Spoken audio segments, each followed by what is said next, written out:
comme ravie d'être parmi vous ce soir pour vous parler de l'apport de l'ostéopathie gynécologique et de la psychogénéalogie sur le chemin de l'enfantement. Et avec Caroline, on a pris beaucoup de plaisir à créer cette conférence qui permettent de faire le lien entre les maux du corps et les maux de l'inconscient, qui sont parfois un frein à la fertilité créative. Donc cette fertilité créative qui permet de faire un enfant, mais aussi de mettre en matière ses idées, ses projets, ses rêves, c'est exactement le même processus. Donc cette conférence est un premier chapitre à une autre conférence qui aura lieu ici, le 8 décembre, sur le thème de la naissance.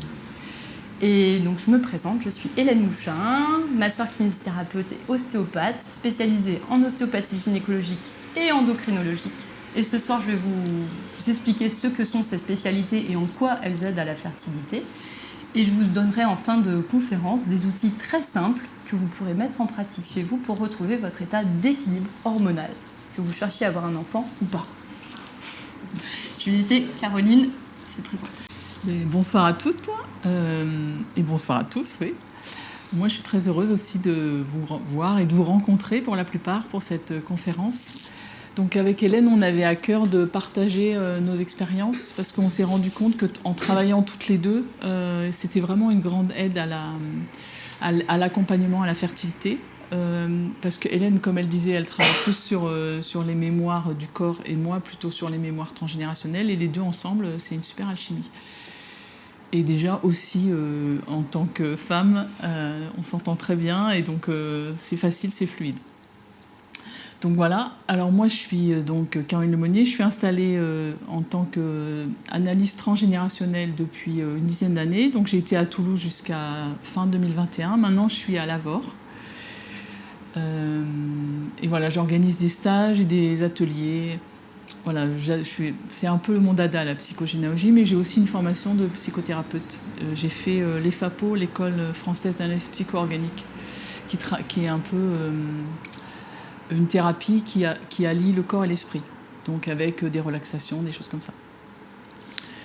Donc on va d'abord parler de nos approches respectives. Donc Hélène va développer l'ostéopathie en général. Après, moi, je parlerai du transgénérationnel. Et ensuite, on ira plus précisément dans la prise en charge de la fertilité par l'ostéopathie d'abord et par le transgénérationnel ensuite.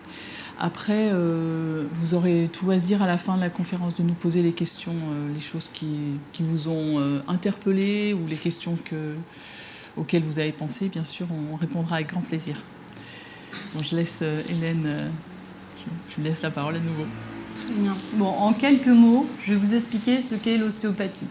Donc l'ostéopathie, c'est une thérapie qui va prendre en charge le corps humain dans sa globalité, parce qu'en fait, le corps humain, il est indissociable. C'est-à-dire qu'on est constitué de fascias qui font que tout est interconnecté à tout. Ce qui signifie que, par exemple, si on se fait une entorse de cheville, cette entorse de cheville, elle pourra avoir une répercussion à distance au niveau de la sphère pelvienne, mais elle pourra aussi avoir une répercussion au niveau du crâne. Et ce qui est important à savoir aussi, c'est que la mobilité définit la fonction. Si votre bras n'est pas mobile, il n'est pas fonctionnel. Et c'est exactement la même chose pour les glandes hormonales et les organes. S'ils ne sont pas mobiles, ils sont moins fonctionnels. Donc, je vous parlais de ces fascias qui font que tout notre corps est interrelié. Donc, ces fascias, c'est un petit peu comme une grande toile d'araignée qui nous compose. Et ce qui est important, c'est que ça va vraiment permettre cette communication du corps, de différentes parties du corps entre elles. Et une autre chose importante, c'est que ces fascias, ils sont dépendants de notre hygiène de vie. Donc, de notre hydratation en premier lieu, parce que le corps humain il est quand même fait de 70% d'eau, de notre alimentation, de notre activité physique, mais aussi de tous les paramètres extérieurs, notre environnement. Et ce qui va nous intéresser ce soir surtout, c'est que ces fascias, ils sont porteurs de mémoire. Que vous ayez eu un traumatisme physique ou un traumatisme émotionnel, on va le retrouver sous forme de tension dans le fascia. Donc pour assurer la mobilité qui assure justement la fonction des organes, on est composé de pompes musculaires, donc, qui sont au nombre de 4. Vous voyez, le périnée, le diaphragme thoracique, on a un diaphragme scapulaire et un diaphragme crânien. Et ces pompes musculaires, elles vont se contracter et se relâcher pour permettre justement aux organes d'être mobiles et du coup d'être fonctionnels. Et c'est grâce à ça que notre système hormonal va pouvoir communiquer entre eux. Donc quand on est bien équilibré, ces diaphragmes, c'est un petit peu comme des raies manta qui nageraient de façon synchrone, un banc de raies manta, je ne sais pas si vous avez déjà vu ça, c'est magnifique.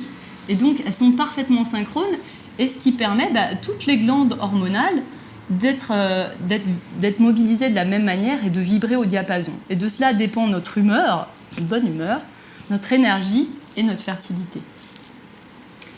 Donc, une fois qu'on aura regardé notre patient dans la globalité, qu'on aura remis les fondations de sa maison bien stable, donc déjà sa structure, son bassin, on va pouvoir le traiter en ostéopathie gynécologique. Donc ces techniques ne font pas du tout mal, parce que l'objectif c'est de relâcher et détendre le tissu, même d'être à l'écoute du tissu. Donc si on crée de la douleur, forcément ça ne marcherait pas. Donc les patientes en général viennent en seconde intention pour se faire traiter. Il existe des techniques par voie externe pour traiter en ostéopathie gynécologique et des techniques par voie interne. Ce soir, je vais vous développer les techniques plutôt par voie interne qui sont quand même plus spécifiques et qui auront tendance à tenir beaucoup plus dans le temps. Donc comme je vous le disais, tout est interrelié. Et on voit qu'au niveau de la sphère pelvienne, ça ne fait pas d'exception. Tout est interrelié par nos fascias, par des ligaments. Donc vous voyez, la vessie, l'utérus, le rectum, c'est un peu comme une cordée d'alpiniste. S'il y en a un qui s'effondre, il va faire tomber toute la cordée. Donc dans un premier temps, on traitera la vessie. Parce que cette vessie, si elle est en hypertonie, on va avoir des envies de faire pipi fréquentes. Si elle est basse, on aura peut-être un petit peu de pesanteur. Et parfois, on peut aussi souffrir d'infections urinaires. Et toutes ces tensions vont avoir un impact directement sur l'utérus. Ensuite, on va libérer l'utérus. Donc, je vous ai ramené un utérus taille réelle. Je te confie ça 2 secondes. Donc cet utérus, donc dans la physiologie, il est légèrement fléchi vers l'avant, mais il arrive que cet utérus il soit complètement fléchi en avant. Et si c'est le cas, du coup, ça va générer des douleurs de règles. Parce que complètement fléchi comme ça, il a du mal à se vider de son sang. Il va se contracter encore plus fort, ce qui va générer des douleurs de règles. Donc en ostéopathie, on s'assurera qu'il n'est pas trop fléchi vers l'avant. Pour les utérus rétroversés, là, c'est tout le corps utérin qui va regarder vers le ciel. Donc dans ces cas-là, c'est tout le poids des viscères qui va arriver sur le corps utérin et du coup générer un manque de mobilité qui peut générer un manque de fonction. Donc de la même manière, on libérera aussi cette position si c'est possible, parce qu'il y a certains utérus rétroversés, mais tant qu'ils sont mobiles, ça ne pose pas de problème, on n'aura pas de problème de fertilité. Donc on s'assurera que col et corps sont bien libérés l'un par rapport à l'autre. Et on libérera bien entendu les ovaires et les trompes. On ouvrira bien cet espace entre l'ovaire, la trompe et l'utérus pour permettre aux spermatozoïdes d'atteindre l'ovaire, de féconder l'ovule et que cet ovule puisse revenir vers le corps utérin. Donc une fois qu'on aura fait ça, on s'assurera que le col utérin il est bien relâché afin que ce col utérin il soit bien en face de la sortie pour que les spermatozoïdes ne se perdent pas en chemin. Et aussi s'assurer que ce col utérin il soit ouvert. Et ce qui est important à savoir, c'est qu'on est capable d'ouvrir notre col utérin en conscience. Et ça, c'est quelque chose qui est assez important à savoir, c'est qu'on peut très bien visualiser son col utérin en train de s'ouvrir. Donc moi, c'est vrai qu'au cabinet, j'utilise une petite technique de visualisation où je me mets vraiment en regard du petit trou du col utérin et puis je dis à la patiente, imaginez qu'il y a une belle fleur là sous mon doigt. Et imaginez que vous lui souriez et que vous ouvrez ses pétales, pétale par pétale. Et comme ça, cette patiente, elle va pouvoir s'ouvrir. Et donc, si elle a des douleurs de règles, plus facilement vider son sang, mais aussi s'ouvrir à recevoir la vie pour faire en sorte que le col il soit bien ouvert aussi pour recevoir les spermatozoïdes et donc créer un bébé. Voilà. Comment on fait les bébés? Voilà. Alors... Donc, ensuite, une fois qu'on aura tout bien libéré, on veut que ça tienne dans le temps, donc on va s'occuper du périnée.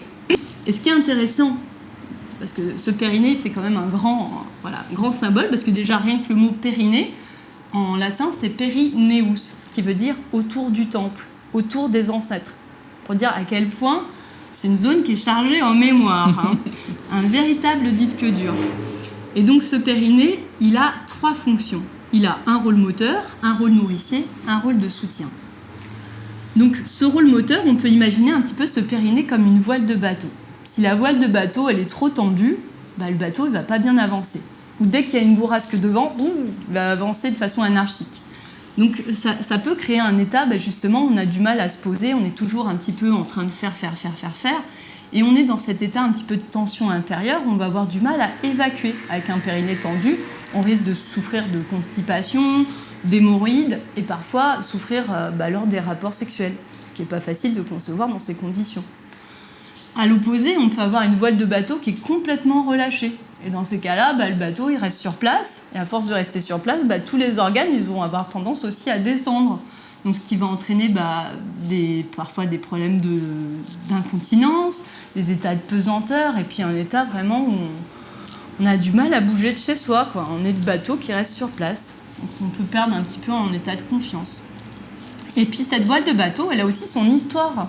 Elle a pu être abîmée, elle a pu être souillée avec le temps, elle a pu être un peu déchirée. Et donc le fait d'aller travailler sur ce périnée en ostéopathie, ça va permettre de ramener de la conscience sur cette voile de bateau pour apprendre à l'aimer à nouveau et pouvoir faire en sorte que ce bateau, il avance sur notre océan intérieur. Donc il a également un rôle nourricier, ce périnée. On peut imaginer le corps humain un petit peu comme un arbre, où à partir de nos racines, à partir de notre nombril, partiraient nos racines. Donc c'est un lieu de passage très important, un carrefour vasculo-nerveux très important. Ce qui signifie que s'il y a un état de tension, ça va couper un peu les racines. Ça va empêcher la vascularisation correcte des jambes ou la vascularisation correcte du petit bassin, donc des organes, donc modifier un peu la fonction. Et s'il y a des nerfs qui sont pincés, ça va entraîner des cruralgies, des sciatalgies, des pubindalgies. Donc c'est important aussi qu'il soit bien relâché par rapport à ça. Et enfin, il a un rôle de soutien. C'est un fauteuil, ce périnée. C'est là où on s'assoit. Donc là aussi, la qualité de l'assise est variable. Chez certaines personnes, elles seront sur un fauteuil design. Il est super joli à l'extérieur, mais en fait, on n'est assis que sur une fesse et on n'arrive pas à rester chez soi. On est toujours en mouvement, on n'arrive pas à se poser, c'est pas une assise confortable. Ou au contraire, l'assise elle peut être complètement molle, complètement relâchée, c'est ce fauteuil carnivore là. On n'arrive plus à bouger, on n'a plus l'élan de faire, quoi. On est dans cet état d'être, on est enfermé dans ses pensées limitantes, dans son passé, voilà. Et donc c'est pas évident. Donc voilà, le rôle de l'ostéopathie, ça va être de remettre vraiment ces patients à leur place, de leur retrouver un fauteuil confortable dans lequel ils sont chez eux, dans leur fauteuil périnéal. Et donc cet objectif de libération tissulaire, bien entendu, elle a un rôle tout à fait mécanique, le fait de libérer la mobilité des organes pour qu'ils soient fonctionnels, bien sûr. Et puis, bien entendu, mettre en lumière ce qui se passe dans ce disque dur périnéal qui va nous mettre en lumière certains traumatismes physiques, mais pas que. Je vais un peu vite. Aussi des chocs émotionnels, tout ce qui va être... tout ce qui va faire qu'à un moment dans notre vie, il y a eu une sorte de coupure et que, il y a eu peut-être une séparation, un décès dans la famille, et tout ça, ça va rester ancré dans nos fascias. Mais ne vous inquiétez pas, c'est pas irréversible, on peut tout à fait réinitialiser ce disque dur. Et donc voilà, c'est vraiment un disque dur qui est loin d'être neutre lorsqu'on arrive, parce que on a déjà un disque dur en nous quand on arrive, mais en plus de ça, on arrive au cours d'une histoire qui est déjà écrite, et on va poursuivre cette histoire. Et Caroline en parlera beaucoup mieux que moi au niveau des mémoires transgénérationnelles et tout ce qui peut se passer justement au niveau de ces fascias. Voilà, donc l'objectif, ça va être vraiment de revenir habiter son corps en conscience pour retrouver sa place, être acteur aussi de sa propre libération et bien sûr être bien ancré dans l'instant présent, parce que quand on est bien ancré dans l'instant présent, on est bien équilibré au niveau hormonal. Et quand on libère ces tissus, il est possible qu'il y ait des mémoires très importantes, donc des libérations émotionnelles aussi assez importantes, et qui peuvent inviter à aller voir un petit peu plus loin, à investiguer un petit peu plus loin sur son histoire. Merci. Donc, nous voilà donc arrivés à la psychogénéalogie. Donc, c'est Anne Ancelin qui, en France, a un peu initié la psychogénéalogie avec Aïe mes aïeux, notamment parce qu'elle s'est rendue compte un jour en allant voir une femme qui avait un cancer du sein à 35 ans, que cette femme sa mère avait eu aussi un cancer du sein à 35 ans. Donc elle s'est dit, ah c'est bizarre, même maladie, au même âge. Donc elle a commencé à investiguer un petit peu et elle s'est rendue compte que le vécu de nos ancêtres pouvait avoir un impact sur nous, leurs descendants. Donc c'est pas vraiment... Bon alors il y a les épreuves, il y a les événements douloureux, les deuils, tout ça, ça constitue des traumas, mais c'est pas vraiment l'histoire qui se transmet, c'est plutôt la charge émotionnelle qui est liée à ce trauma. Si vous avez par exemple une arrière-grand-mère qui meurt en couche, vous ne l'avez pas connue et probablement votre mère non plus, mais par contre, elle va laisser dans l'inconscient familial une peur de « voilà, si j'accouche, je peux mourir ». Et c'est cette trace émotionnelle que la psychogénéalogie tend à mettre en lumière et à lever pour enlever les peurs. Donc ça génère des blocages, des difficultés à faire quelque chose et que l'on doit solutionner parce que sinon ça se transmet aux générations suivantes. Donc la charge émotionnelle, elle se transmet quand on est en lien avec un ascendant. Parce que quand il y a une grande famille, quand on est 6, on ne récupère pas tous les charges de tous nos aïeuls parce que sinon ça ferait un peu beaucoup. Donc il y a plusieurs façons d'être en lien avec son ascendant. Ça peut être par exemple par le prénom. Vous portez le prénom de votre grand-mère, vous êtes en lien avec elle. Ou alors ça peut être des prénoms approchants. Ou alors ça peut être aussi par une cohérence de dates. Donc les dates, en psychogénéalogie, il y a 4 dates qui sont importantes. C'est date de conception, date de naissance, date de mariage, date de décès. Donc, ce qui va être intéressant pour vous dans vos arbres, c'est de regarder les gens qui sont nés soit 3 mois avant vous, soit 3 mois après vous. Si vous êtes né, par exemple, un 15 juin, donc vous allez être en lien avec tous les gens qui sont nés ou décédés, ou qui se sont mariés autour du 15 juin, mettons entre le 12 et le 17 juin. Vous allez être en lien avec les gens qui sont du 15 mars, parce que pour naître le 15 mars, ils ont été conçus le 15 juin. Et vous allez aussi être en lien avec les gens qui sont du 15 septembre, parce que votre date de conception est au 15 septembre. Donc c'est toujours intéressant de regarder 3 mois avant, 3 mois après. Et moi, je regarde aussi à 6 mois, parce qu'à 6 mois, il y a aussi, ça fait 3, 6, 9, 12. Donc c'est aussi intéressant de regarder à 6 mois.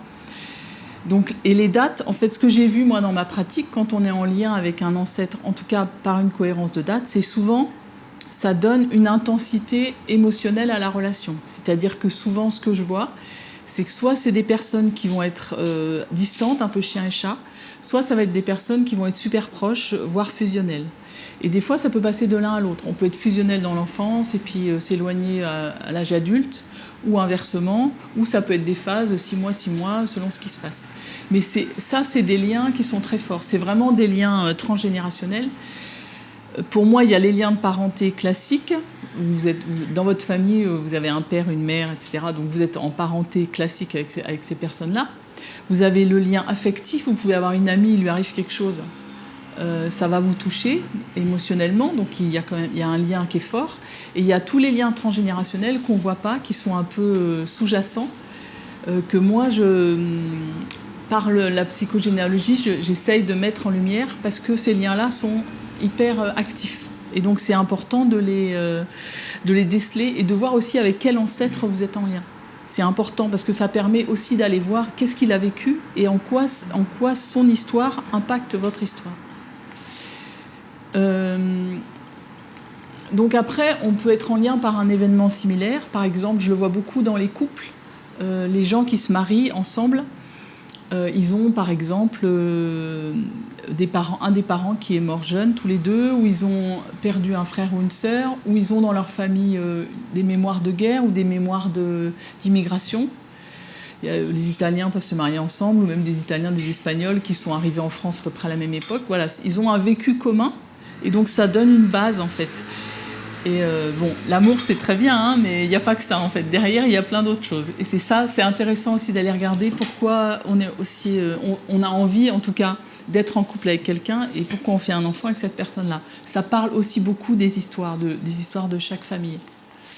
Après, on est aussi en lien avec les ancêtres par la place qu'on occupe dans sa fratrie. Si vous êtes l'aîné, vous êtes en lien avec tous les aînés. Si vous êtes le troisième, vous êtes en lien avec tous les troisièmes. Et donc ça, c'est intéressant parce que vous êtes dans l'énergie de la place. Alors évidemment, à cette place, il faut aller voir s'il n'y a pas eu des fausses couches et des avortements, parce que ça va être à prendre en compte. Et on ne le sait pas forcément. En tout cas, de nos grands-mères, c'est difficile de savoir, souvent. Et on peut être en lien aussi par une connexion émotionnelle, c'est-à-dire que moi, ce que je vois beaucoup maintenant, c'est les hypersensibles.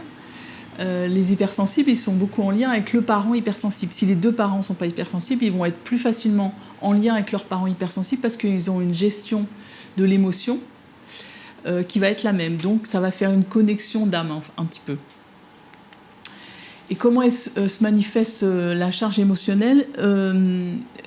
C'est soit par un mal-être récurrent, quelque chose que, voilà, par exemple, moi j'aime pas le mois d'août il fait chaud, j'aime pas le mois d'août. Moi, je vais aller regarder qu'est-ce qui s'est passé au mois d'août qui fait que les mois d'août sont si complexes. Ça peut être par un blocage, difficulté à concevoir un enfant, difficulté à quitter la maison familiale, difficulté à trouver un conjoint, par exemple, ou un travail, garder un travail. Ça peut être regardé en psychogénéalogie. Et ça peut être, bien sûr, par une manifestation physique. Donc, vous avez mal au dos ou une maladie particulière, comme l'asthme, par exemple. Ou alors, ça va être par une émotion. Ça peut être des peurs, comme je disais tout à l'heure, la peur d'accoucher. Ça peut être de la colère, ça peut être de la tristesse aussi par rapport au deuil non fait, des gens qui sont partis trop tôt, trop vite, trop brutalement. Ça va créer des émotions qu'on va porter, et c'est pas forcément les nôtres. Ça peut être des émotions que vous recevez de votre mère ou de votre grand-mère qui a perdu sa mère très jeune, et ça fait un peu boule de neige. Donc quand je parle de transmission, il y a deux types de transmission. Il y a les transmissions conscientes qui vont être par une décision, une ressemblance ou un choix, c'est-à-dire vos parents vous ont donné votre nom, donc ça ils vous ont reconnu, et en ça c'est une transmission consciente. Ça peut être vous faites quelque chose, vous montrez à votre enfant comment faire du vélo ou comment dresser une table. Ça, vous allez lui parler, vous allez lui montrer comment c'est. Il va vous écouter, vous allez échanger. Voilà, ça c'est une transmission consciente. Ça peut être aussi par héritage ou donation au moment des successions. Vous héritez d'un terrain, d'une maison. Ça peut être une caractéristique physique. Enfin, nous, par exemple, dans ma famille, on est tous grands, parce qu'on est tous... pourtant, ma mère était méditerranéenne, mais elle était grande aussi. On est tous grands, et moins d'1m70, chez nous, ça n'existe pas. Donc, c'est simple. Après, ça peut être aussi les yeux bleus, les parents qui font des yeux bleus, qui ont les yeux bleus, tous les deux, ils ont des enfants aux yeux bleus. Voilà, c'est ce genre de choses. Et ça peut être aussi... un don pour la musique. On parle beaucoup, souvent, des familles de musiciens, des familles d'artistes ou d'acteurs. Ça, c'est des choses qui se transmettent. C'est comme s'ils avaient ça dans leur gène et qu'ils transmettaient ça. Et après, il y a les transmissions inconscientes. Donc, ça peut être, par exemple, comme je disais tout à l'heure, une femme qui meurt en couche, elle va transmettre dans l'arbre la peur d'accoucher. Parce qu'il y a eu, dans l'inconscient familial, donc l'inconscient familial, c'est en fait toutes les personnes qui appartiennent au même clan. Elles font partie de la même famille, donc elles font partie de cet inconscient familial. S'il y a un drame dans cette famille, ça va impacter tous les gens de cette famille-là. Alors à des degrés différents, évidemment, parce que les hommes vont être moins concernés par les accouchements, mais quand même, ils peuvent aussi avoir des problèmes pour concevoir des enfants, mais ça va se matérialiser autrement. Donc il peut y avoir ça, ou ça peut être par exemple un traumatisme qui laisse une émotion. Une femme qui voit une de ses amies se noyer, par exemple, dès que ses enfants vont s'approcher de l'eau, eh bien, elle va avoir le cœur qui bat, elle va avoir les mains moites, la respiration haletante. Et ses enfants vont se dire « Ah, maman, elle n'est pas comme d'habitude ». Et ils vont bien le sentir, et ça transpire un peu. Et l'idée de la psychogénéalogie, c'est vraiment d'aller voir ces choses-là pour les mettre en lumière, pour pouvoir les évacuer. Donc le travail en psychogénéalogie, donc ça va être des allers-retours entre votre vie et la vie de vos ancêtres. En fait, moi, je vais partir de votre demande et je vais aller voir qu'est-ce qui s'est passé plus haut, avec qui vous êtes en lien, et puis qui a vécu un peu la même chose que vous, ou est-ce qu'il y a des répétitions dans l'arbre qui peuvent me faire des liens et mettre à jour des répétitions et des transmissions inconscientes. Donc il faut d'abord savoir qu'une répétition dans un arbre, en fait, ça vient souvent avec soit une situation qui se termine mal, quelqu'un qui meurt brutalement, etc., ou quelqu'un qui part, qu'on ne revoit pas, ou une émotion qui reste en suspens, un divorce qui se passe mal, par exemple, ou un enfant qui meurt petit. Tout ça, ça va laisser des traces émotionnelles dans l'arbre, et ça fait comme des cryptes. Et on va aller chercher ces cryptes, parce que cette situation de souffrance qui n'est pas résolue, en fait, elle demande à être réglée pour ne pas se transmettre aux générations suivantes. Et tant que c'est pas réglé, ben c'est comme un peu le principe de la patate chaude, ça se transmet de génération en génération jusqu'à ce que quelqu'un s'en occupe. Donc l'idée, c'est donc de mettre à jour les transmissions inconscientes et d'aller donc investiguer dans la famille sur les événements douloureux dont on parle peu. Les gens n'aiment pas parler ça. Des fois, il y a des gros traumas, des accidents de voiture. Nos ancêtres, ils n'avaient pas beaucoup l'habitude de parler. Souvent, ils gardaient tout à l'intérieur et puis ils mettaient ça sous le tapis. Ils essayaient de vivre comme ils pouvaient. Et il y a beaucoup de... Moi, je vois beaucoup de familles... Pour moi, le cancer, c'est notamment une maladie comme ça, où on n'a pas exprimé du tout ses émotions, et où, à un moment, l'organe, si c'est de la tristesse, ça va être les poumons, si c'est de la colère, ça va être le foie. Ça vient se loger, cette énergie contenue de l'émotion vient se loger sur un organe, et l'organe, il s'affaiblit jusqu'à ce que la maladie arrive. Donc c'est important d'aller regarder les événements douloureux, les deuils non faits, les chocs émotionnels, quelqu'un qui part brutalement, quelqu'un avec qui on se fâche, ou un accident, les ruptures, tout ce qui a été un peu traumatique dans l'arbre, c'est bien d'y aller. Alors après, c'est pas toujours facile, hein, parce que souvent nos parents ou nos grands-parents, ils n'ont pas trop envie de parler de ça, donc il faut y aller un peu, on marche un peu sur des œufs, et il y a toujours quelqu'un qui s'y colle dans la famille. Et des fois, c'est un peu difficile. Alors moi, je dis des fois, on peut prendre des photos et amener des photos et dire tu peux pas me raconter la vie d'un tel, et de remonter comme ça petit à petit avec des médias. Parce que les gens aussi, ce qu'ils me disent, c'est qu'ils veulent pas voir les ancêtres pleurer. Mais d'un autre côté, quand on pleure, on libère de l'émotion. Et ça, c'est vraiment super. Et nos grands-parents, nos arrière-grands-parents, ils n'ont pas l'habitude de faire ça. Donc ils ont tout gardé à l'intérieur. Et c'est difficile de les faire parler. Mais d'un autre côté, ça leur fait du bien, c'est sûr.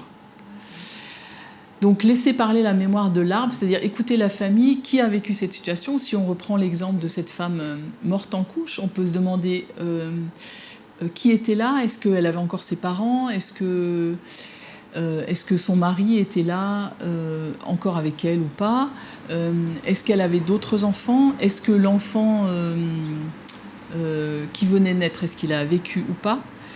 Et qui va s'occuper des enfants plus tard ? Est-ce que c'est le père qui va s'occuper des enfants ? Est-ce que c'est les grands-parents, paternels, maternels ?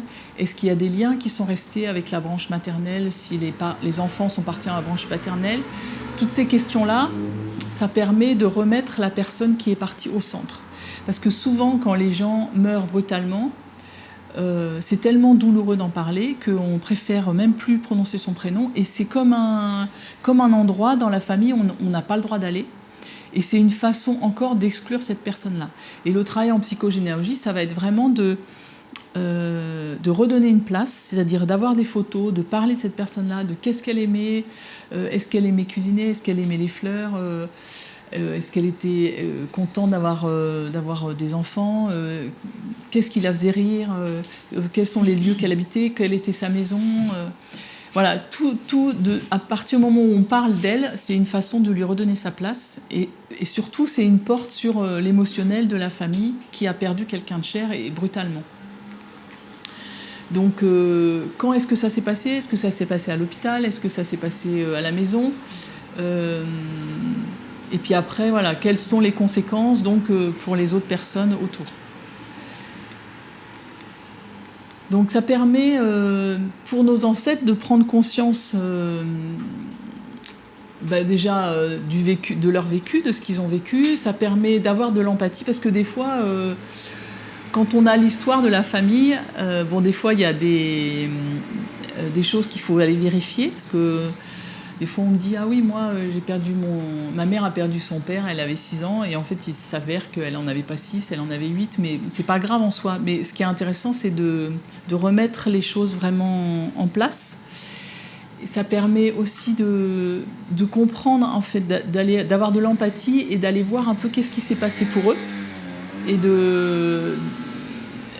d'aller voir un peu plus loin en fonction des dates, en fonction des événements. Après, on peut s'appuyer sur des choses comme le livret militaire. On peut aller voir des gens de la famille, mais aussi il y a des amis, des voisins, des gens qui ont connu les parents, les grands-parents, qui peuvent dire des choses. C'est pas juste la famille. Ça peut être les gens qui ont travaillé dans la famille, qui connaissent des choses.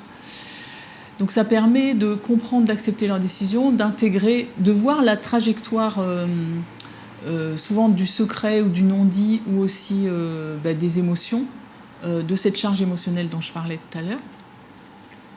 Ça permet de régler une situation qui reste en suspens et qui va permettre déjà de recréer du lien dans le clan, mais aussi pour la personne qui vient voir, pour elle, ça va lui permettre aussi de lâcher des choses et de pouvoir reprendre le cours de sa vie, c'est-à-dire en faisant un rituel. Alors, Alexandre Jodorowsky parlait pas mal de rituels.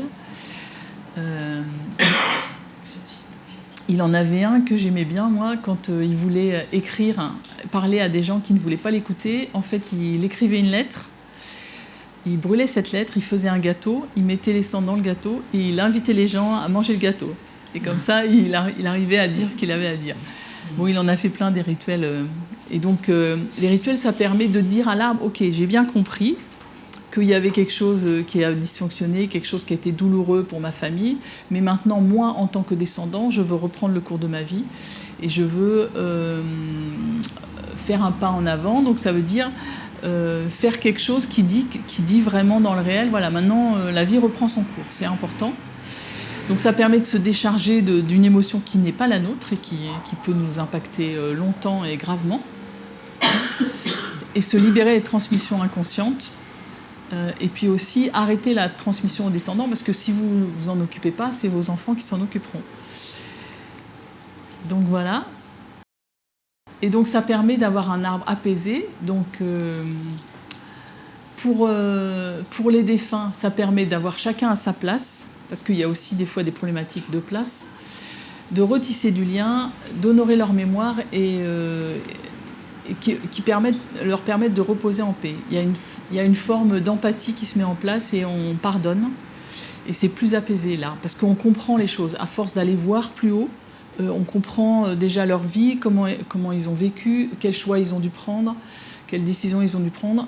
Le fait d'aller un peu explorer qu'est-ce qui se passait au moment de la guerre, etc., ça nous permet de mieux comprendre et de mieux accepter.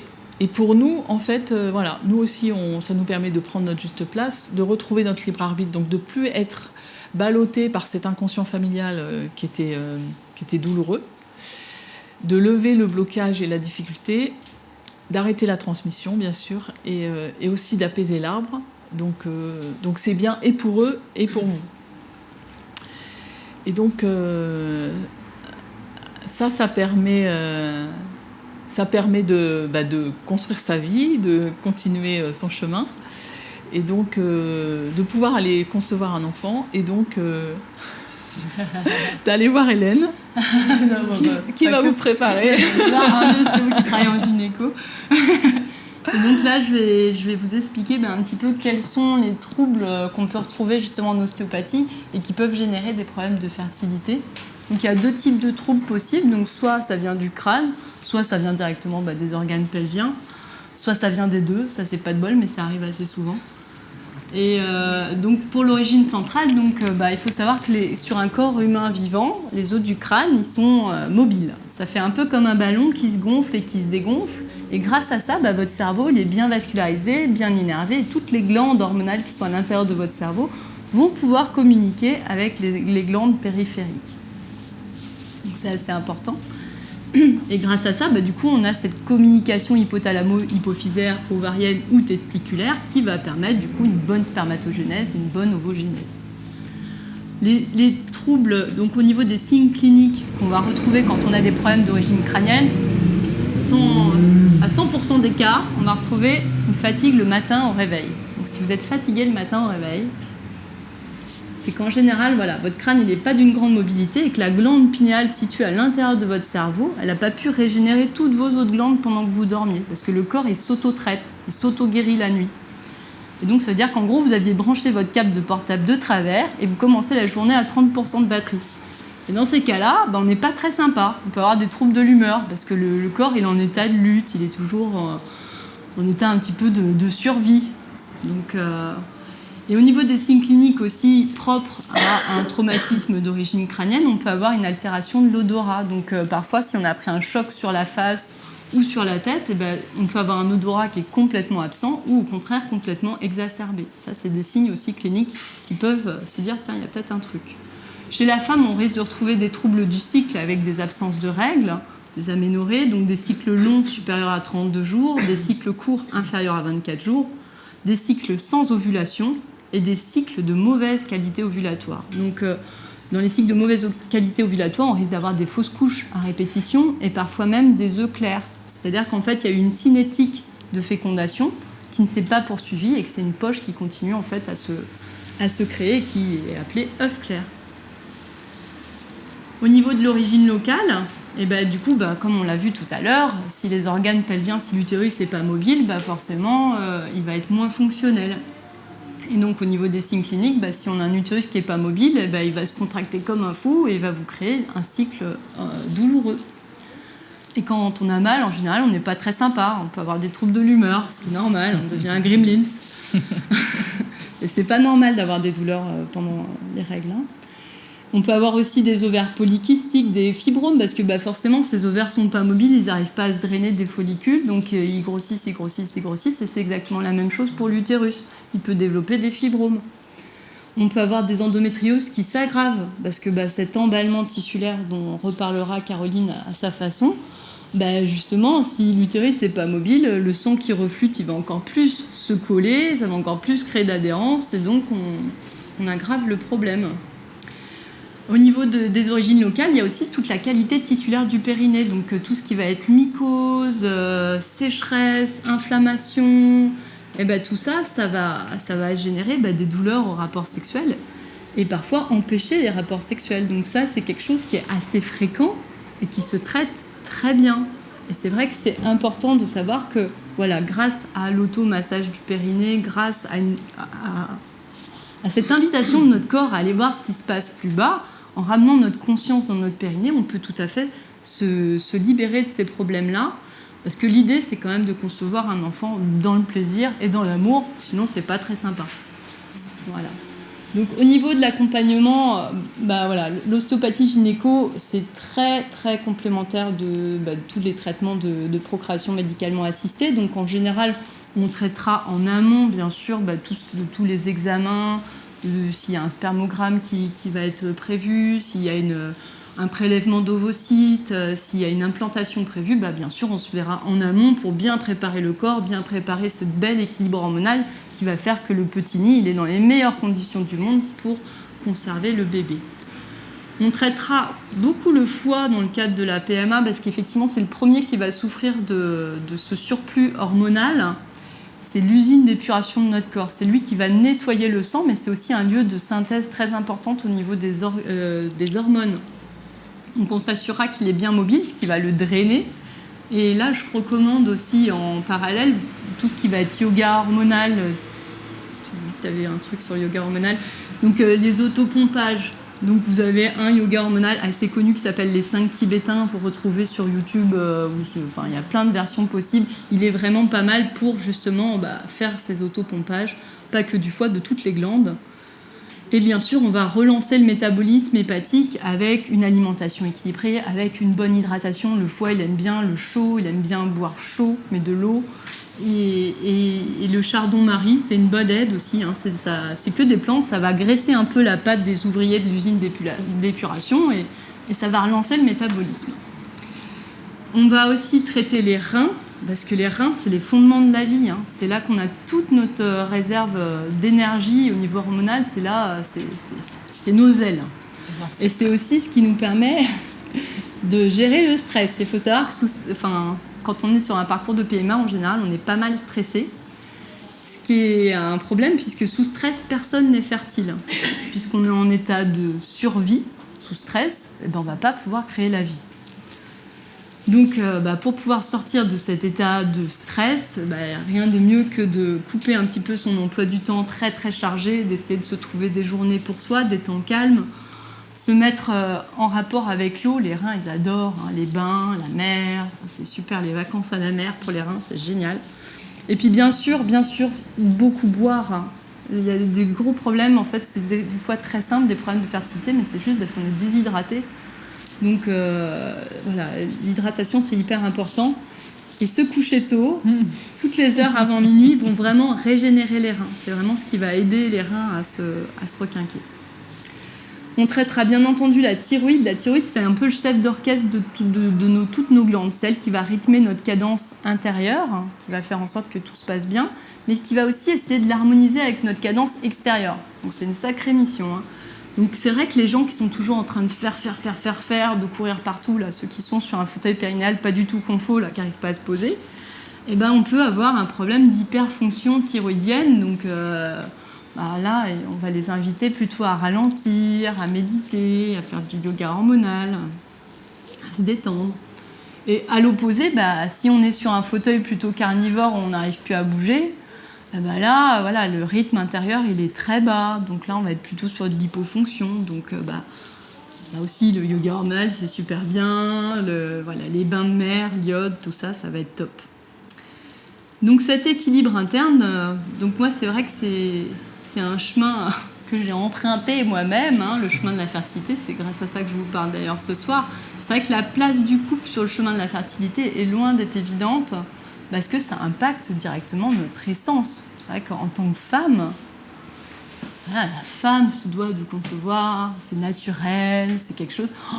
Et dans la société, on n'arrive pas à concevoir, donc directement, on est impacté directement dans notre essence féminine propre. Et c'est pareil pour les hommes, viril, il doit être puissant, il doit être fertile. Et donc, notre équilibre intérieur va être modifié à cause de ça, directement.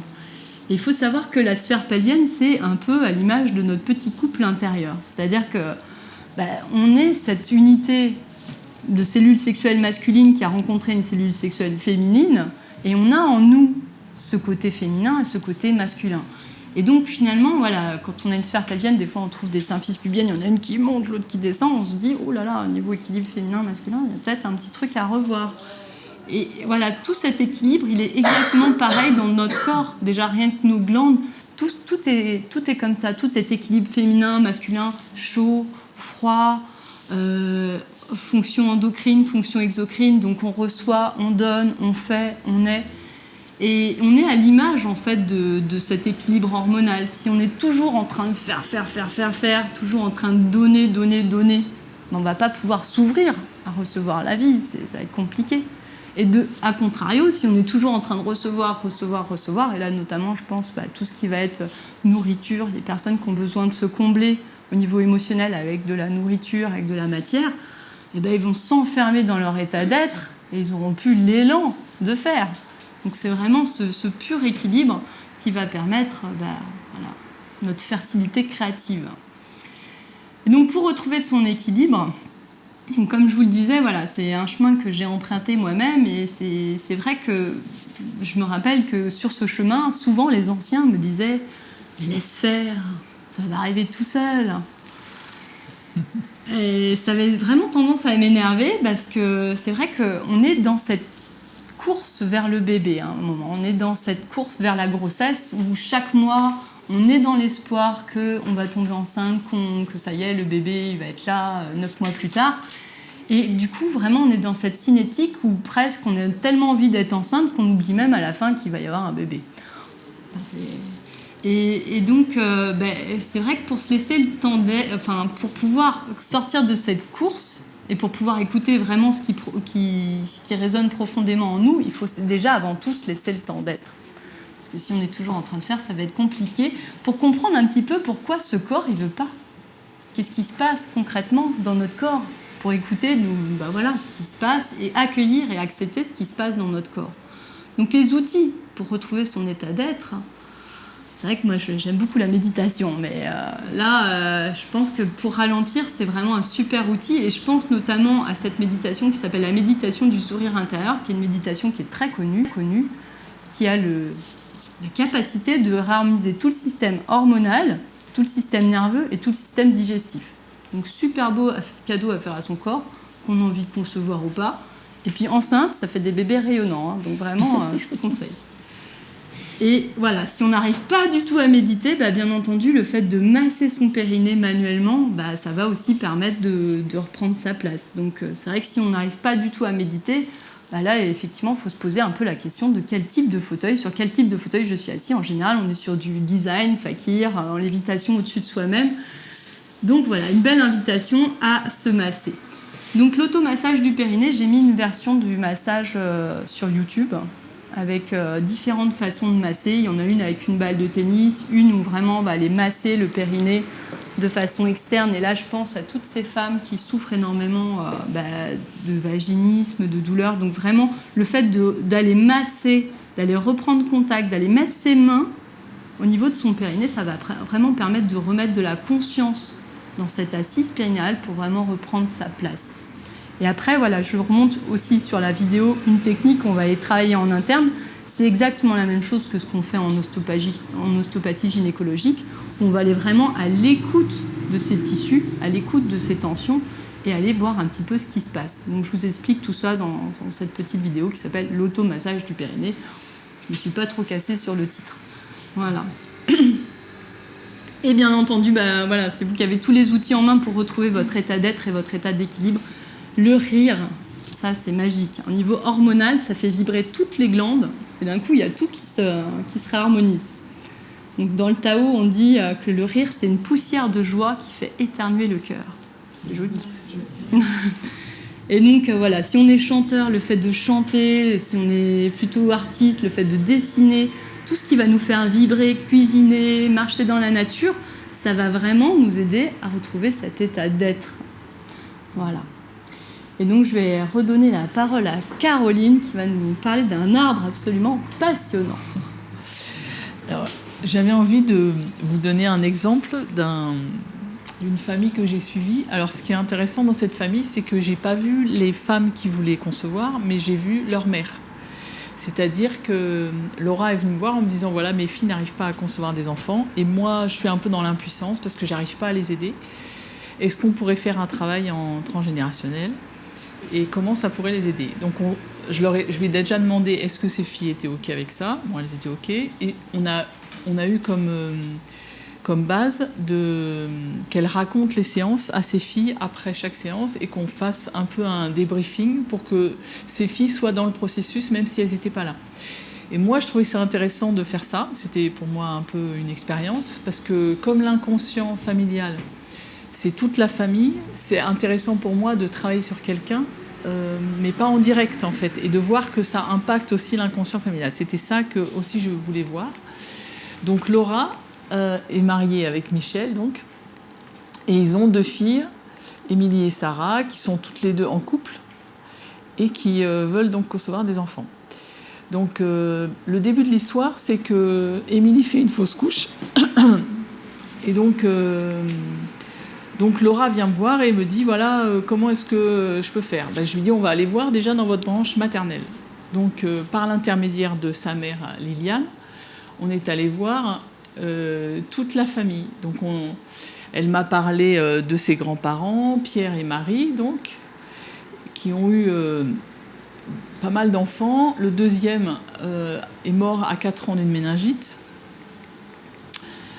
Après, il y avait donc sa mère Liliane. Après, il y a eu une fausse couche tardive. Et le dernier, c'est un petit bébé qui est mort à 3 jours. Donc en fait, dans la famille, chez les oncles et tantes de Laura, il n'y avait que 2 enfants qui étaient vivants. C'était ici le fils aîné et Liliane, sa mère. Donc à la suite de ce travail-là, donc évidemment pour Marie, c'était difficile, la grand-mère, parce qu'elle voulait pas mal d'enfants, et quand même sur 5, il y en a quand même 3 qui meurent, donc c'est quand même une grosse charge. On comprend quand on voit ça que les filles, elles ont du mal à concevoir des enfants. Hein. À la suite de ça, est né Eric. Mais ce pauvre petit enfant était un grand prématuré. Je crois qu'il est né à 6 mois et il n'a pas vécu. Donc, et en plus, après ça, Sarah a fait une fausse couche. Donc Laura, qui avait un peu arrêté de venir me voir au moment où Eric est né, est revenue tambour battant en me disant il faut qu'on continue parce que ça n'a pas suffi. Donc je lui ai dit on va aller voir votre branche paternelle. Et ce qui était intéressant aussi dans cette famille, c'est que tout le monde s'y est mis. Donc aussi bien... alors quand on travaillait sur la branche de Liliane, donc la mère de Laura, il y avait Simon qui disait « Ouais, mais quand est-ce qu'on s'occupe de ma famille ?» Et c'était trop marrant parce qu'il y avait les grands-parents, les parents, les enfants, tout le monde était... C'était vraiment hyper beau à voir en fait, l'union familiale. Et donc Simon, lui, il raconte que dans sa famille, donc ses parents, c'est Jean et Rose, et ils ont eu pléthore d'enfants, hein. Donc le troisième est mort-né, mais ils en ont eu vraiment beaucoup. Alors là, vous voyez la différence entre d'un côté Marie qui n'a que 5 enfants et 2 vivants, et de l'autre côté Rose, elle fait des enfants tout le temps.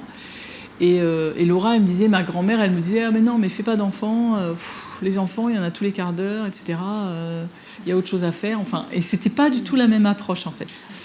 Le souci qu'il y a eu avec ces grands-parents-là, Jean et Rose, c'est qu'ils sont décédés tous les deux jeunes. Les enfants étaient encore petits, donc les 3 derniers ont été placés. Les enfants placés, ça donne souvent dans la descendance de l'endométriose. On fait le lien en psychogénéalogie parce qu'en endométriose, les cellules de l'utérus migrent. Et là, on dit aussi que les enfants, ils migrent ailleurs. C'est des enfants élevés hors du nid. Et ça, c'est une grande cause de stérilité dans l'arbre. Donc, c'est aussi ce qu'on va voir. Donc, les 3 derniers enfants ont été placés. Donc, à la suite de ça, donc à chaque fois, j'ai demandé à Liliane et à Simon, déjà de parler de leur famille. Et par exemple, Simon, je lui ai demandé, oui, mais vos frères, ils ont été, votre frère, vos petits frères et sœurs, là, ils ont été où? Il me dit, ouais, ils ont été placés, mais ils ne savaient pas trop où. Donc après, on a été rechercher pour essayer de comprendre qu'est-ce qui leur était arrivé, quel impact ça avait eu sur leur vie.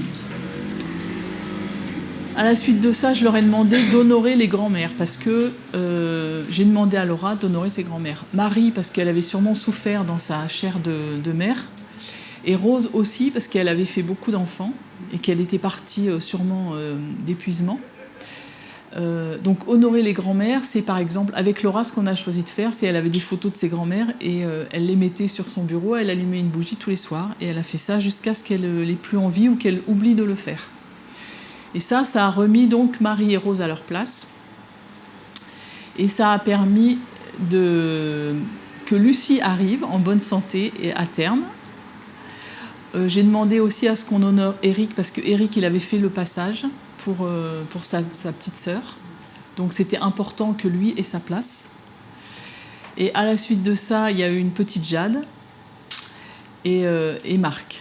Et donc voilà le travail qu'on a fait. C'était intéressant de voir que Laura, de sa place, elle pouvait travailler, elle pouvait aider sa famille. Et je crois bien aussi que maintenant, cette année, il y a une petite fille qui est née aussi chez Sarah et Franck. Donc je crois que maintenant, ils sont au complet. Et la psychogénéalogie continue à œuvrer, donc c'est bien. Donc maintenant, ça a tout débloqué, et donc c'est intéressant.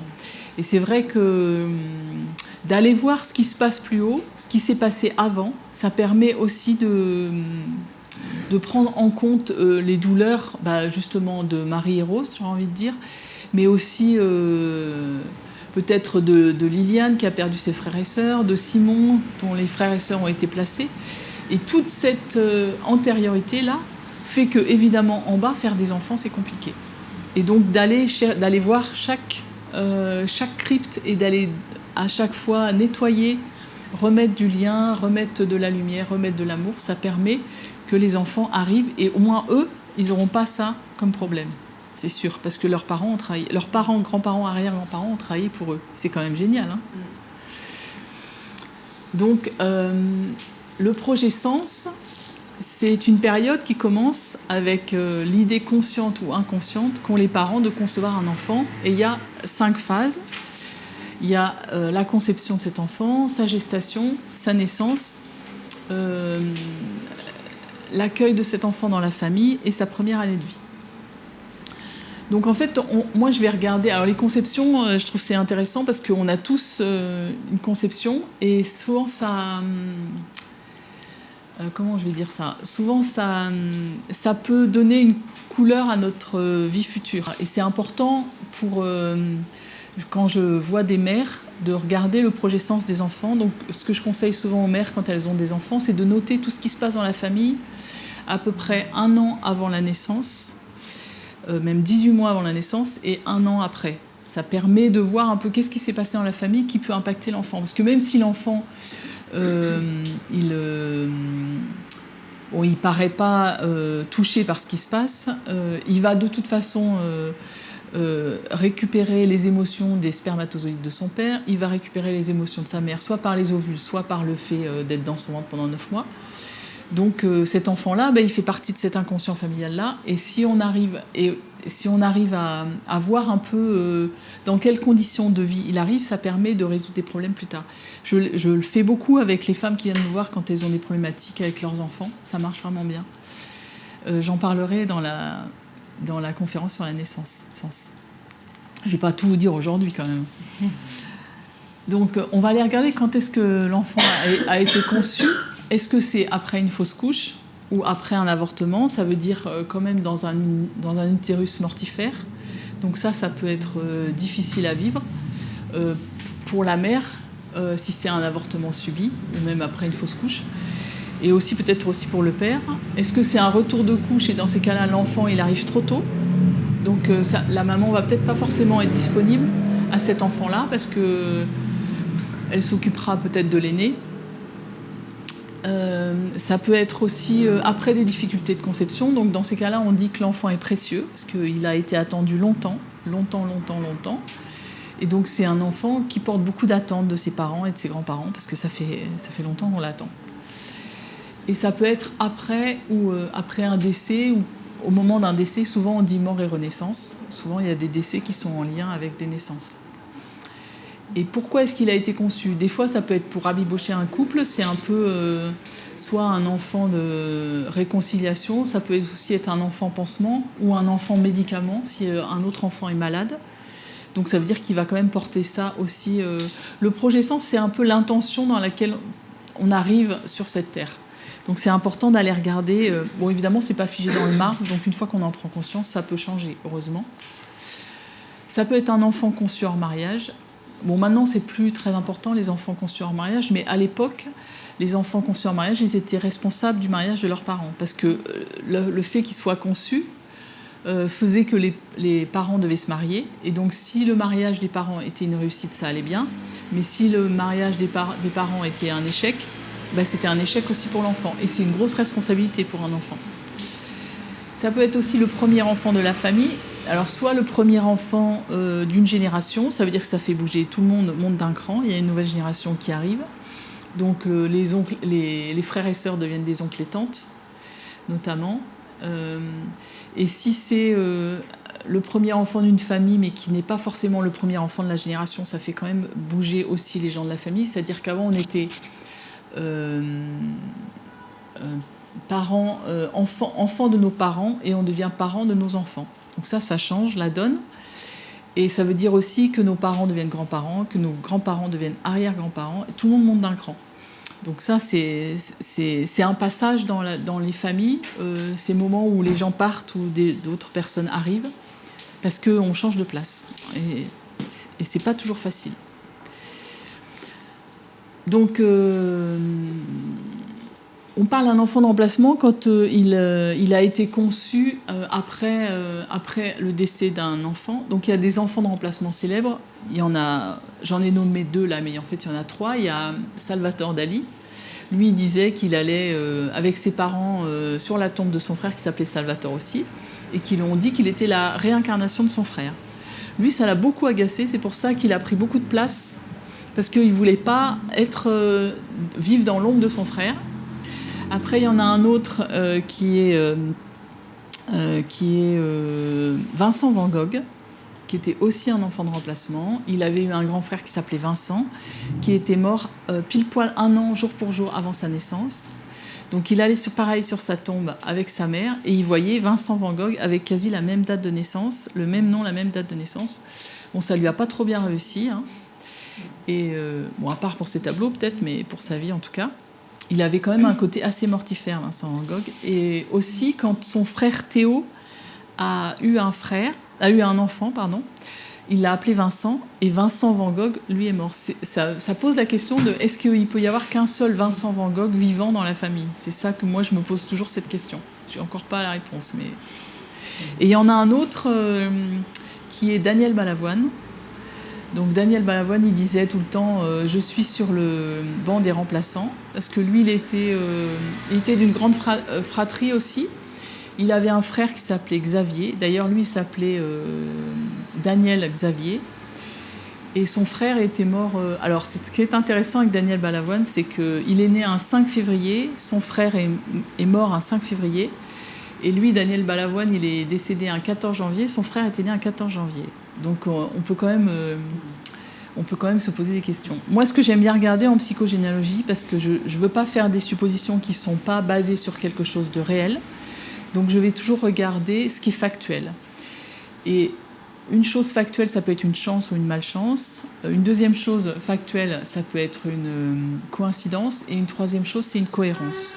Quand pour Daniel Balavoine, il y a le prénom, la date de naissance, la date de décès, on peut se dire que c'est quand même cohérent, en fait. Et c'est ça qui est intéressant. Et lui, il le savait très bien.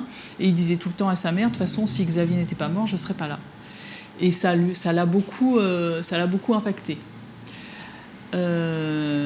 Voilà. Ce que je disais aussi, c'est que la conception oblige les parents à se marier. Et ça, ça fait pas des mariages très heureux, souvent, quand c'est des mariages un peu forcés. Et donc, l'enfant peut le porter vraiment. J'avais envie aussi de vous donner des questions à vous poser sur votre propre conception. Est-ce que votre père était heureux que vous arriviez ? Est-ce qu'il était dans une période agréable de sa vie ? Pareil pour votre mère. Est-ce que vous étiez attendu, désiré par vos deux parents ou par l'un des deux ? Et pourquoi par l'un et pourquoi pas par l'autre ? Et après, voilà, est-ce qu'il y avait des problèmes dans la famille, des choses qui étaient difficiles ? Est-ce qu'il y a eu des décès ? Est-ce qu'ils ont eu des difficultés à vous concevoir ? Est-ce que vous êtes un enfant précieux ? Tout ça, c'est intéressant d'aller se poser ce genre de questions, surtout quand nos parents sont encore là, parce qu'une fois qu'ils sont partis, c'est un peu dommage. Voilà. Donc, je vais repasser... On va clôturer, on va conclure sur cette belle image. Tu me la remets ? Ah oui. Donc en fait, voilà, donc avec Caroline, voilà, qui s'occupe des arbres généalogiques, et moi qui m'occupe un petit peu des humains, on peut imaginer un petit peu que l'humain, c'est un peu comme un arbre. Donc effectivement, on est issu de cette cellule masculine qui a rencontré cette cellule féminine et qui a créé cette petite graine. Cette petite graine, elle est plantée dans la terre, et cette terre, elle porte notre histoire. Et pour que cet arbre il se développe, il faut qu'il ait ses racines qui sont bien déployées, bien démêlées, et pour pouvoir se nourrir justement de cette nourriture terrestre. Et là, vous voyez, si cet arbre, il n'a pas conscience de l'histoire des dinosaures qui ont vécu il y a des milliards d'années, forcément, au niveau de ses racines, il va les refermer, il va avoir peur, il va dire « Oh là là, qu'est-ce qui se passe ? J'ai cette peur-là, c'est quoi ce monstre ?» Voilà, à la base de mes racines. Mais si on lui explique à cet arbre, on dit « Bah non, t'inquiète pas, c'était les dinosaures, ils ont vécu il y a des milliards d'années, tout ça c'est fini. » Il va pouvoir se détendre, il va accueillir son histoire, ça fait partie de son histoire, c'est comme ça. Et il va pouvoir grandir, il va pouvoir affronter les différents hivers, les bourrasques extérieures, être bien ancré là, dans l'instant présent. Et quoi qu'il arrive, il reste là, il est bien équilibré. Et puis il va pouvoir arborer, créer des fruits, des idées, des rêves, des bébés. Voilà. Et donc voilà, pour conclure, finalement, voilà, c'est le chemin que va emprunter cet arbre qui est important. C'est qu'il ait eu le courage d'ouvrir sa graine pour vraiment laisser ses racines se déployer dans la terre, pour pouvoir vraiment émerger du sol. Et donc finalement, voilà, c'est vraiment tout se passe sur le chemin. Moi, personnellement, je suis très contente d'avoir eu des problèmes de fertilité, parce que sans ça, je ne me serais jamais formée à l'ostéopathie gynécologique. Je suis très contente d'avoir eu des traitements hormonaux pour essayer de tomber enceinte, parce que sans ça, j'aurais pas compris à quel point c'était important les hormones dans tout notre équilibre, dans notre état d'être. Et je me serais pas formée en endocrinologie. Et je suis très contente d'avoir été obligée d'investiguer sur mon histoire, parce que finalement, ça s'est passé comme ça. Et puis du coup, d'avoir rencontré Caroline. Donc voilà, c'est grâce à tout ça que voilà, je vous parle ce soir. Et finalement, voilà, c'est grâce à tout ce que vous allez parcourir sur ce chemin qui va donner justement ce nouvel enfant qui arrive. Parce que vous aurez déjà démêlé beaucoup de choses et vous évitez aussi pas mal de patates chaudes grâce à ce chemin. Et donc, ça vous permet en même temps de retrouver votre place dans votre corps. Donc, c'est un super cadeau pour pouvoir vraiment rayonner et arborer. Et grâce à ça, vous retrouvez vraiment votre état d'unité, votre place, et vous allez pouvoir quitter un petit peu toutes ces histoires transgénérationnelles et quitter un peu le personnel pour vous ouvrir à beaucoup plus grand. Parce que la naissance, c'est ça. C'est aussi s'ouvrir à beaucoup plus grand pour pouvoir, comme je vous disais, créer ce qu'on souhaite créer et s'ouvrir à recevoir la vie. Et donc ça sera un peu dans la même veine, hein, notre conférence sur la naissance. Justement, en ostéopathie gynécologique, on va parler justement de l'impact de l'équilibre hormonal sur la grossesse, hein, ce qui fait que parfois c'est un peu les montagnes russes émotionnelles. Parce qu'effectivement, ce bébé, il arrive sur un disque dur et il va parfois mettre en lumière certaines histoires de ce disque dur. Et donc, on verra ensemble comment rééquilibrer le système hormonal au cours de la grossesse. Je vous expliquerai aussi comment préparer le périnée à l'ouverture pour pouvoir vraiment vous ouvrir en toute confiance à recevoir la vie, pour pouvoir quitter sur le côté très mécanique des choses, est-ce que cet enfant passe, et pouvoir vraiment vivre ça dans l'instant présent, pouvoir vivre ça dans cet instant. Voilà, la naissance, c'est un instant, c'est un moment d'éternité. C'est un moment où il n'y a plus de temps. Et une naissance physiologique, c'est quelque chose qui ne laisse pas de traces dans les tissus. C'est quelque chose qui est naturel, qui vraiment juste vous permet d'ouvrir votre propre graine et de renaître à vous et à de nouvelles choses dans votre vie, qui redonnent un sens. Et voilà. Et voilà, c'est un acte sexuel, hein, cet accouchement, qu'on le veuille ou pas. À la base, c'est un acte sexuel qui va nous permettre de donner la vie. Et donc, ce bébé, il va passer par différents endroits très érogènes, le col utérin, il va passer pas loin du point G, il va ouvrir le clitoris. Et donc, ça va aussi permettre des naissances parfois orgasmiques, extatiques. Et c'est assez intéressant de comprendre comment ça se passe. Alors, pour rebondir sur ce que disait Hélène au niveau du chemin, moi, ce que je remarque, c'est un peu comme s'il fallait se désintéresser du but, en fait, et faire le chemin juste pour le chemin. Après, je sais que c'est difficile à faire, hein, dans tous les soucis qu'on peut avoir, mais c'est en prenant plaisir sur le chemin qu'on se désintéresse du résultat, et c'est là que le lâcher-prise arrive et qu'il y a quelque chose qui se passe. Et c'est là qu'on est hyper heureux. Donc en psychogénéalogie, je reparlerai du projet Sens, donc des autres phases, c'est-à-dire de la grossesse, de la naissance, de l'accueil de l'enfant dans la famille, est-ce qu'il est bien accueilli par tout le monde, et puis de sa première année de vie, à quelle place il arrive dans la fratrie, est-ce que c'est l'aîné, est-ce que c'est le troisième, est-ce que c'est le troisième garçon ou la troisième fille, voilà, et tout ça, ça va permettre de mettre en place des choses pour lui, pour sa première année de vie. Prendre sa place dans sa famille, c'est important, parce que mieux on prend sa place, plus c'est facile après quand même. Donc voilà, je voulais remercier Marine de nous avoir accueillis. Et voilà nos deux sites. Et donc on aura plaisir à faire cette conférence sur la naissance qui aura lieu le 8 décembre. Voilà. Non, merci beaucoup.